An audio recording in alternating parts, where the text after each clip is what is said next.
執法嘅單位去睇嘅時候話，其實一宗嘅案件已經係算就係話呢一個嘅多，因為一樣嘢就係話，如果缺乏一宗嘅案件嘅話，證明咗就係事實上面有人就係話係抵觸呢一個法律同埋挑戰呢一個嘅法律。但係今年我哋亦都發覺有一個結論可以得出嚟，就係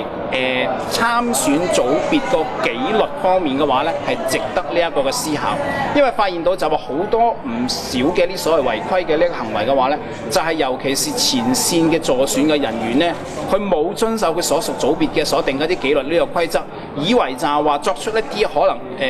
認為就係話出位嘅呢一個行為嘅話，會博得呢個選民嘅呢個支持，因而就話抵觸咗呢一個法律。我哋發覺有唔少係屬呢種嘅呢一個嘅情況，所以對於有關嘅呢一個嘅有真憑實據構成違法嗰啲嘅話咧，我哋會全力呢一個嘅打擊。但係對於一啲可能喺籌備階段我哋已經掌握到嘅一啲嘅資訊，可能如果繼續發展落去會抵觸呢一個法律嘅話，我哋會呢一個嘅同相關組別要求嘅就係話及時呢一個嘅糾正。呢個就係我哋今年響處理呢個選舉嘅呢個時候所取嘅其中一種嘅呢一個嘅方法。而實上面成績亦都係我哋覺得就係呢一個滿意，當然仍然有好多改善嘅呢一個嘅空間。另外一度亦都俾到一部分嘅呢個資訊，亦都今朝就透過就廉署介入，佢已經直接處理就有部分嘅呢一個助選嘅團體嘅話咧，動用呢一個嘅